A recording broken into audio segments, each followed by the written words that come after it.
When I first heard about Bitcoin, it seemed just like this very stupid magic internet money. I didn't really think it was very impressive at all. And I kept reading, and within a couple hours I became absolutely hooked. Was skeptical at first, didn't think it could possibly work, but have the skills to actually go in and look at it and convince myself that technically it was correct, that it could actually work. It was just an experiment to begin with, but I could see the potential with it. It's a fundamental innovation. That's how I think of it. Bitcoin is the most important invention, at least since the internet. Ask yourself, which is more important in your life, money or email? And I think most people will say money, so this is bigger than email. It's just incredibly novel and interesting solution to problems.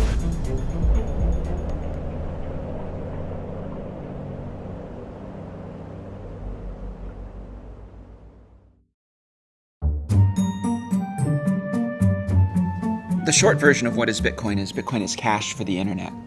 So it's a new kind of money, and it's also a payment network that runs over the internet. There's a piece of digital information that you can hold that has value. And as long as nobody else knows that information, that value belongs to you. This sort of technology was developed independently a few times. I think the NSA developed it in the 70s, and then academic cryptographers started putting this out later in the 90s. And it's called public key cryptography. Now, we now rely on that technology every time your phone talks to your bank, or even over maybe SMS sometimes. I mean, it's just embedded in the internet and how we talk. Bitcoin was invented by Satoshi Nakamoto. As far as I know, no one has actually met Satoshi. No one knows who he or she or they are. I've never talked with Satoshi, although I have communicated with him electronically via email or on online forums. Satoshi started working on Bitcoin, he says, in 2007, and it actually took him a couple of years to convince himself that he could actually create a system that would work, that would solve this problem of how do you create a money where there's no single person or organization or government in charge. He started posting to a cryptography mailing list where he described kind of at a high level how it would work and started to get feedback from people on his idea. I believe it was the beginning of 2009, he released an academic paper that described the system in detail. And he also started up Bitcoin. He actually released the code for the system and started it running. Coming from a crypto background, I mean, one of the first things I did was I read the paper. When you read the paper and you have that background, you think, this is very good. You think, there are kind of 50 things that might be wrong with a proposal like this.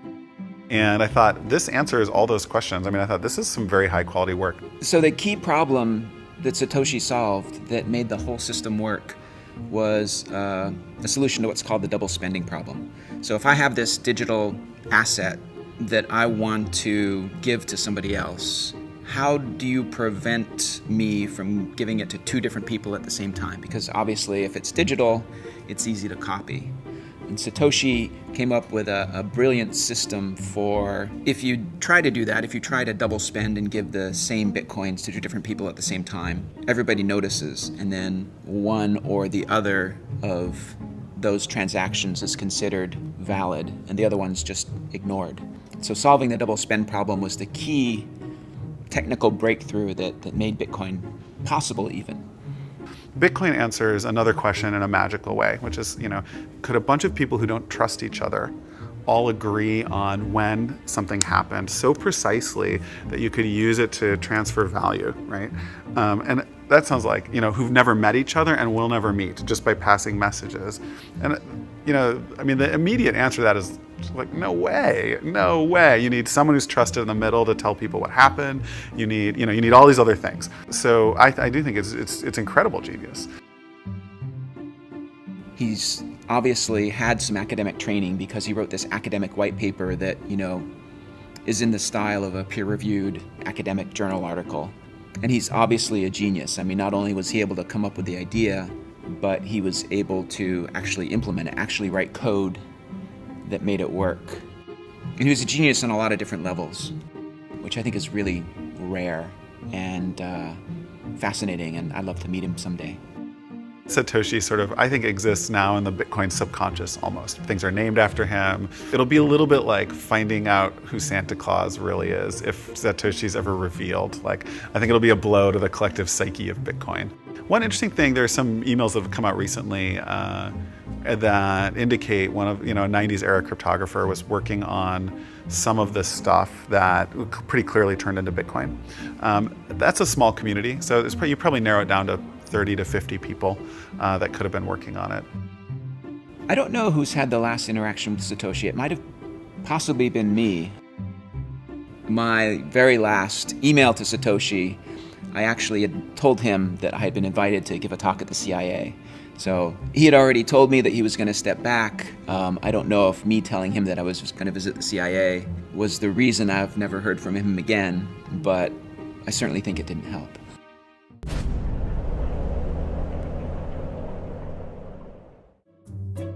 Satoshi brilliantly designed the incentives so you don't need to pay anybody to make sure that all transactions are valid because they get paid by the system itself. The reward for doing the work of processing transactions and making sure that there are no double spends is tied into the creation of new bitcoins. So the people who are being awarded new bitcoins are the same people who are making sure that double spends don't happen. So that's the way new bitcoins come into existence, is you have these people who are validating the Bitcoin transactions, who are called Bitcoin miners, for the work of validating transactions and making sure that nobody cheats. They're awarded new bitcoins. But then you need a way to limit the money supply because, validating the transactions is pretty quick. So there's actually a process called proof of work where the miners have to run this algorithm that takes a lot of CPU time. You can think of it like pulling lottery tickets. So all of the miners on the network are all, they all validate the transactions, and then they're all kind of participating in this lottery to see who will be awarded bitcoins. And on average, every 10 minutes, somebody somewhere on the network is awarded new bitcoins. There are fundamental promises made by the Bitcoin network about supply. And the supply function's too complex to say out in words, but what you could think of is like every 4 years, about half the remaining bitcoins are given out. Okay, so for the first 4 years, every 10 minutes, 50 were given out. Next 4 years, 25, and then next, and so on. So eventually that kind of trails off, and in the year 2140, no more will be issued. And that's how we know there will only ever be 21 million bitcoins created, because if you do the math, that series works out to 21 million. 1/100 millionth of a bitcoin is the smallest bitcoin unit, which the Bitcoin community has dubbed the Satoshi in honor of the creator.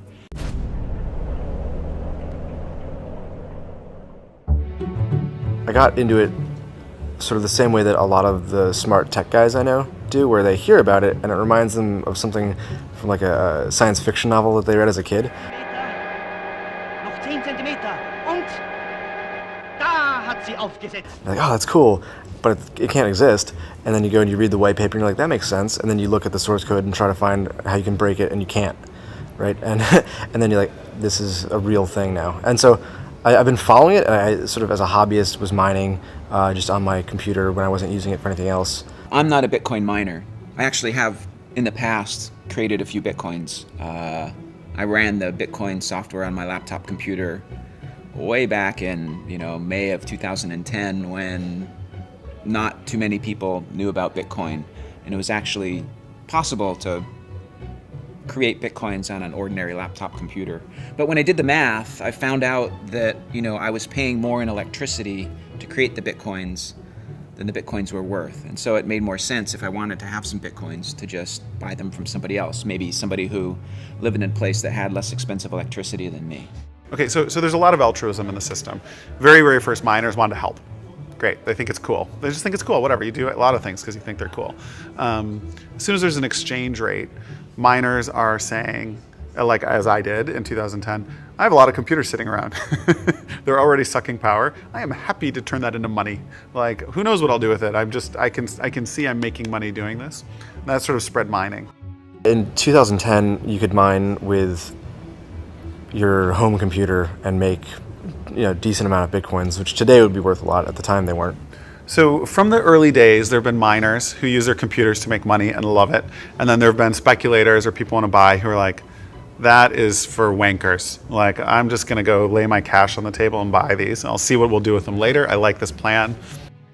At the time, there are 7,200 Bitcoins issued a day. And that was probably $350 worth. When the first exchange launched, was 5 cents or so was the first rates. So, you've got $50,000 to play with as an investor. Like, you're going to go mine for 2 years. You're not going to go mine for 2 years. The money guys they always want to trade, and the nerds always want to mine. It's very rare in this space that people want to do both. They're often on one side or the other. Bitcoin puzzles a lot of economists who would not have predicted that you'd be able to start from something that has no intrinsic value. I mean, there's zero value in the bits of data on your disk, and yet has managed to bootstrap itself into arguably the world's most valuable currency. And how that happened, I think, is a really interesting study in economics. You might need to make some economists rethink their ideas about money. It took some early adopters with enough faith to actually spend real money to purchase some Bitcoins to start to give it a value.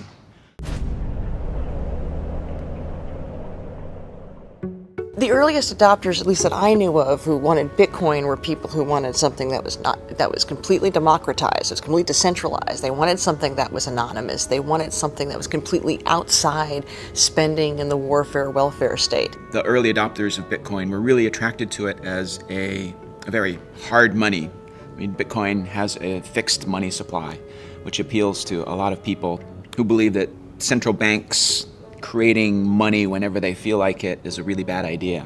So I think you saw a lot of early adopters that were really attracted to Bitcoin for economic reasons. If you're non-technical and you're interested in Bitcoin, you don't like Ben Bernanke, you are worried about inflation, hyperinflation, you find fiat currency of all sorts suspect. These are the folks that are non-technical that come first. So there are really three factors that drive interest in Bitcoin. The first is its decentralized nature. The second is its anonymity, or really pseudonymity. And the third thing is its zero transaction costs.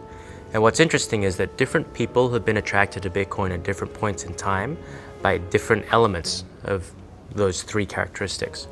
So the first early adopters of Bitcoin were attracted to its decentralized nature. And so there was a lot of people who had a political motivation behind it. They might have been libertarians. They didn't like the idea of a central governing body of their currency. And that was, and that kind of passion that was driven by some of these ideological grounds is what's necessary to get something from nothing to that first step, just to get a few people involved and to have some value created. First of all, people don't think about where the dollar comes from, what spending that dollar means, and they don't think about taxation. So any of those things tend to be outside people's normal. Why would you think about that when you're buying the bag of potato chips? There's no reason to. But if you're philosophically aware of these things, how we create empire and how the U.S. is able to occupy so many, how can it afford financially to occupy so many countries, then you start thinking, how am I participating in this system? And that's by spending the Federal Reserve note. So for a lot of people, for them, it's about living their values. They want to use a peace dollar, and for them, the Bitcoin is working. Then you had a second set of people who were interested in the anonymity. And in large part because they might have been doing something online that they didn't want to be associated with. They might, some sort of illegal activity. They might have been selling guns, they might have been selling drugs, they might just have been online gambling. It's absolutely absurd for any government to tell someone what they can do with their own money if they're not harming anyone. The fact that the United States claims to be a free country that respects the rights of individuals, and yet a full-grown adult cannot wager his own money on his own game that he chooses is a terrible hypocrisy. Not to mention the fact that the state runs various lotteries, which have far worse odds than most casinos, and market themselves, in fact, to the very poorest and least able to understand the problems of gambling. So while the state does this institutionally, they also throw private people in prison for running games with better odds, and better customer service, and it's one of many problems that we have with the government in the U.S. and in other countries. You know, Bitcoin has been widely used by a website called Silk Road, which allows pretty much everything to be bought and sold. Some of the products on there are made illegal by various governments, yet it trades on there. You know, I don't do drugs, I don't even drink caffeine or alcohol, so it's just nothing that personally I'm interested in.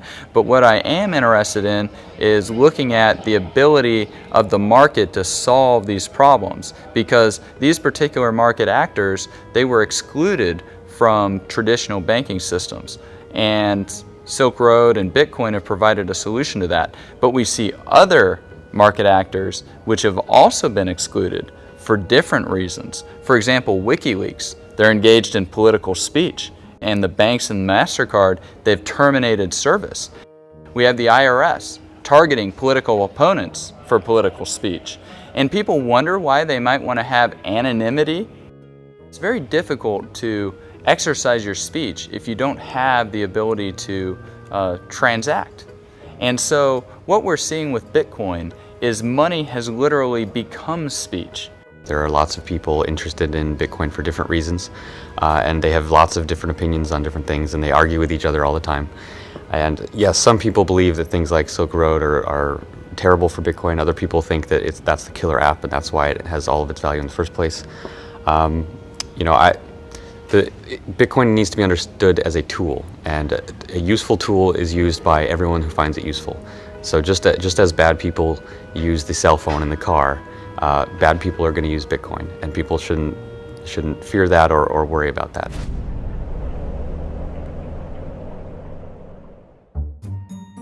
Now, the trouble with both of those groups of people is that they're just not that large. There aren't that many people who are passionate enough about their politics that they will adopt a new currency. And there aren't that many people breaking the law, you know, in wholesale ways. But it's this transition to the third characteristic that's really interesting, because zero transaction cost has an appeal to everybody. Everybody would like to save money on transaction costs. It just takes costs out of the system. And because of that, it has much, much broader appeal. But what's interesting is that, and that's why I'm interested, right? That's why I'm interested in it. I think that, you know, you've got an opportunity to revolutionize financial services, tens of billions, hundreds of billions of market cap at risk. If that comes under pressure, then it's like squeezing a balloon. Market value has to be created somewhere else, ideally in these new companies. Coinbase, generally speaking, our goal is to make it easy for the average consumer and the average merchant to use Bitcoin. I think sort of the litmus test for all this is, can I feasibly present this to someone who hasn't seen it before, even my mom, and can she reasonably use it? That's sort of what we're trying to build towards. So whenever you get a new technology, there's always these predictable waves of companies. And the first wave is building the infrastructure that just makes the damn thing work, right? And right now, just to make Bitcoin work at all, you need exchanges to get money into Bitcoin, you need wallets to hold the Bitcoin, and you need payment processors to be able to spend the Bitcoin. So that's that infrastructure level. That's where we are today. You think about the average business that's accepting PayPal or credit card on the internet, they're paying roughly 2.7% to do that. And just even chopping that down to what a company like Coinbase offers at the moment, 1% costs is a significant cost saving. Let's say you're a 5% margin business. All of a sudden, if you're saving 2% on credit card processing costs, that's 40% to your bottom line, which is very non-negligible. Add in other things like a case like microtransactions, where maybe there's a prohibitive 20-cent base fee on a credit card. All of a sudden, you can now have a business model where it's pay 5 cents to read the rest of this article. So the biggest opportunity that I see right now is microtransactions. So if I want to pay somebody 5 cents online today, it's not possible. Because in a card not present transaction, if I'm trying to use my credit card, which I'm inevitably doing online, there's no other way, I can't pay cash, can't jam it into the computer, there's a minimum of a 30-cent charge plus 2% of the transaction. So if I'm trying to charge you 5 cents and it's going to cost me 30 cents to do it, like, I can't do it. So if you remember the earthquake in Haiti a little while ago, Red Cross had this great campaign. You could text to send $1. That was a one-off thing. You haven't seen that again. And the reason was because in that one instance, everybody waived their fees. But in general, you have the same problem. If you want to send somebody $1, donate $1 to a charity, 30-something cents of that is going to go just to the payment processing, which means only 70% of your donation actually goes to the charity that you intended to give it to. That's not a very good way to do things. With Bitcoin, because the transaction costs go to zero because there are no minimums. You can have people giving $1, $2, 25 cents, and all of that money will go to the charity. So there are lots of these use cases that can become these vertical applications that sit on top of the infrastructure, and that's how new technologies emerge in financial services.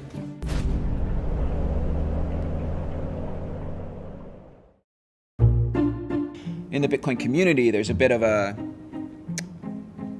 tension between people who pine for the good old days of Bitcoin kind of being the bad boy of currency to people who think that we need to grow up and engage with regulators and banks and the traditional finance system more.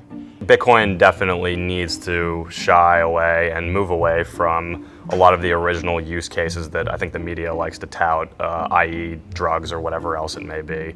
And for it to really flourish, the average sort of business needs to realize the great payment efficiencies that Bitcoin can bring. And ultimately, when a day of reckoning comes in Washington, where somebody has done something bad with Bitcoin, I think it's going to be our job as a community to sort of pull on this pool of goodwill that's been built in all these businesses who are now saving, say, 2% on their bottom line, maybe in a much larger percentage as a percentage of their net profit, and say, hey, we need Bitcoin to survive. This is actually creating real economic good. So I think for Bitcoin to become really big and for venture capitalists to start to invest, we have to believe that companies are going to embrace the regulation and accept it and comply with it.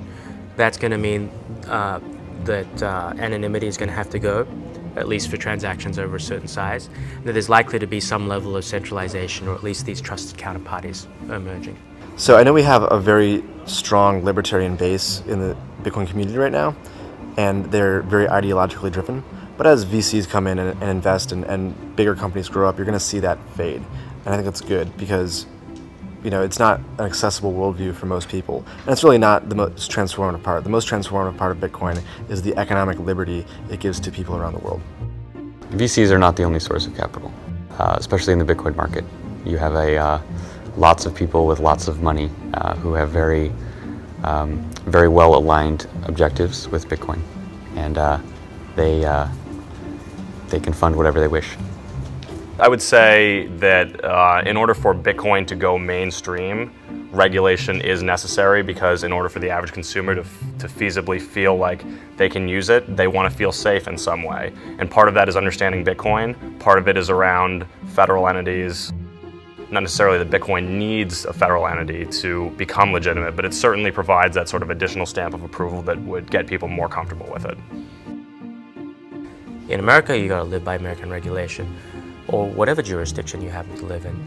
And so what we're seeing is a set of entrepreneurs who are just saying, well, look, if those are the ground rules, then we will comply with them because the opportunity that we create by compliance is sufficiently big that the costs of compliance are worth it. And we're not actually giving up that much. Because you know what? If you guys over at FinCEN want to stop money laundering, you know what? I'm not going to make money out of money laundering. That's not my objective. I want to make money out of a whole set of legitimate use cases which are far, far bigger. And so in each case, if you can understand the objective of the regulator and you can then comply, there may be some additional costs involved, there may be some additional time involved, but it allows you to go after a much, much bigger market. Anything that has to do with money, the United States government is going to try to regulate it. You can't ask a lion not to tear up its prey. That's what the United States government does to the consumer, to the citizen, to the human being, is, literally steal and tear from it. So it's inevitable that, they're going to try to regulate Bitcoin. I think it is false to believe that the winners in the Bitcoin economy are going to be based in America. And the reason is that America has one of the most oppressive financial regulatory schemes of much of the world. And so trying to run a financial company when other people can move their businesses to more hospitable jurisdictions, and because Bitcoin works all over the world, so a company can set up anywhere and service its customers in any other part of the world, a company would be hamstringing itself to set up in the US. Now, indeed, a lot of them do and are, because it's easier to raise venture capital in the beginning stages. But those companies are going to run into heavy problems when the government starts to realize that Bitcoin is actually an existential threat to its own money, and it's not going to put up with people in its own borders, perpetuating that. I tend to be on the side of the people who think that we need to engage, with banks and regulators and traditional systems. Maybe I'm a little more conservative. But I think there's a lot we can learn from, kind of the traditional money system. I think there's a lot they can learn from us also. But, there's hundreds of years of experience of, banks keeping people's money safe.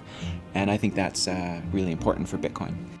Consumers will be able to go to a business and say, like, yep, okay, it's like accredited by a Bitcoin Foundation, like it matches certain like standards for our industry, and yes, their licenses are in order, and therefore I don't worry about Homeland Security seizing all the funds in these accounts. Like, I'm happy. So consumers will like that. Most consumers, not old-time crypto anarchists, they will hate that and they'll do their own thing, and that's totally fine.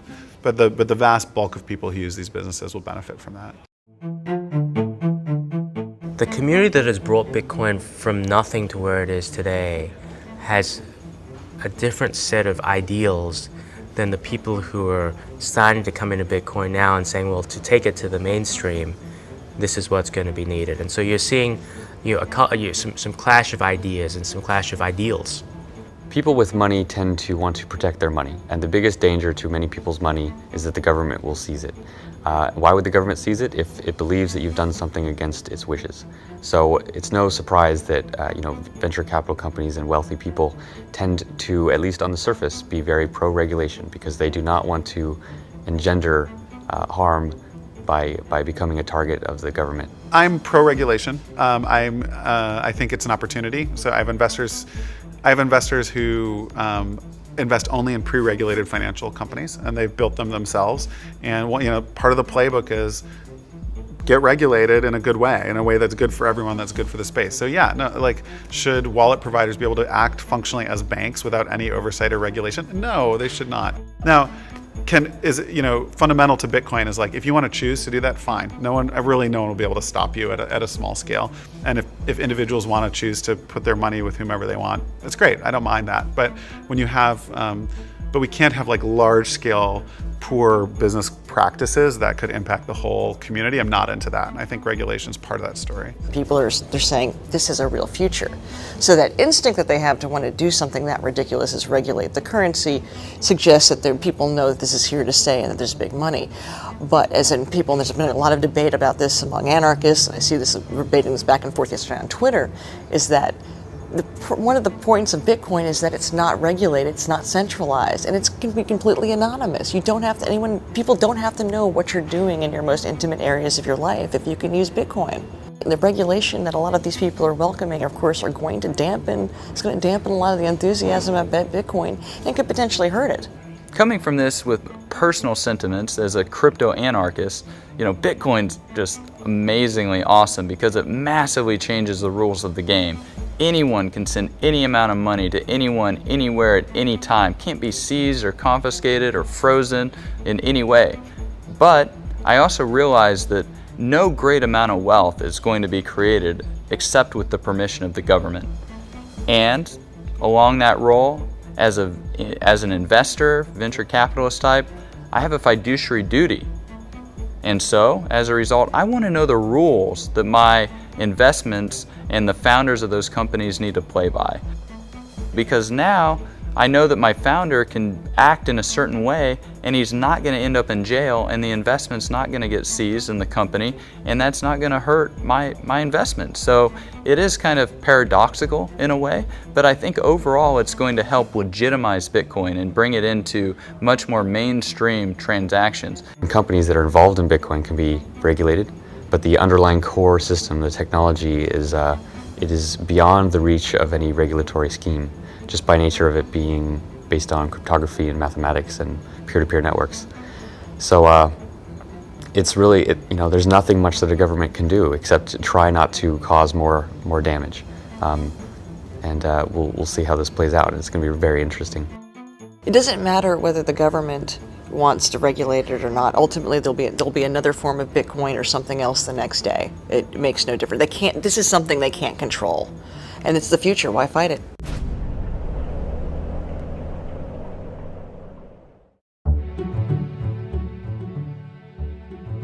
There are a lot of different ways Bitcoin could succeed. I mean, my job as the core developer is to kind of concentrate on the core code and make sure the Bitcoin network keeps reliably processing transactions. And then to kind of be agnostic about how Bitcoin succeeds. In 10 years, Bitcoin is likely to be gone simply because most things that are new tend to fail. So everyone who gets into this needs to understand that it could just disappear tomorrow and go away. But with that realization, if it has not fallen apart and it actually continues to work and continues to grow, it will have taken over much of the world's financial system. It will have changed everything about the way people move money, how they hold money, how they perceive value, what their relationships are with their government and with merchants and with each other. There's going to be amazing new ways that people use money that people can't even imagine now, just as when the internet came out, people couldn't imagine all the different things that people do.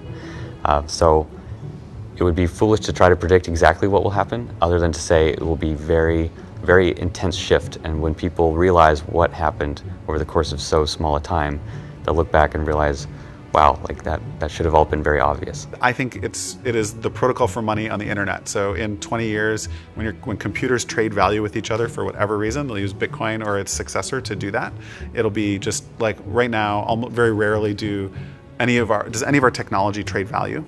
But in 20 or 30 years, it'll happen all the time. You'll log on and you'll be able to pay a little more for faster internet. There's just 100 ways that computers will be transmitting value to each other all the time. So they'll use Bitcoin for that. If it does take off, I suspect that it will become invisible to consumers. And in the same way that people don't think about payment systems in general, Bitcoin will be invisible and transparent to them, and so they'll just know that they can pay to pay a penny to read an article on their tablet, and they won't even be thinking about it as Bitcoin, because Bitcoin will all be invisible to them in the background. It's going to be an infrastructure system. I think we're going to go through a phase where there's more centralization because there's kind of a natural monopoly that will happen with exchanges. But then I believe that eventually we're going to grow out of that and the Bitcoin economy will sustain itself. And there's really very little friction because it's really designed to be this decentralized peer-to-peer currency. And, I have no special ability to predict the future, so I might be wrong. While Bitcoin has the potential to be a subversive currency, and I do applaud that, it also can be strictly bourgeois. Ma and Pa next door can use Bitcoin. They use dollars now. It's not like all throughout human history we've been using paper currency. All sorts of things have been used as currency throughout time. It's not as if the dollar was handed down. Moses came down and said, "Here, we must use this dollar." We just have to open up the doors of the way people think about money. I do think that this new era of math-based currencies will find whatever the problem was with Bitcoin and will patch it, perhaps in a Litecoin or Bitcoin 2.0. We'll find a way to continue to serve the market needs and what the market demands. I think Bitcoin will grow to something where maybe 5% of people's wealth will be held in Bitcoin, and hopefully it represents the working capital that a lot of businesses use to enter and not have to leave this frictionless payment world. That doesn't mean 100% of your assets have to be in it, but whatever sort of lubricates the transactions that you're doing on a daily basis as a business. Bitcoin might succeed someplace else in the world. Maybe a country like Zimbabwe that recently saw hyperinflation. Maybe they'll decide, instead of using the US dollar as our currency, which they're doing now, maybe a cryptocurrency like Bitcoin would make sense as their national currency. That's a possibility. I don't know what's going to happen. My job is to concentrate on making it possible so any of those great things can happen. And I think it's going to be really interesting in the next 5 years to see what does happen. Hopefully they'll appreciate the risks that we're taking to make it happen in the early days, because most people just laugh at it right now.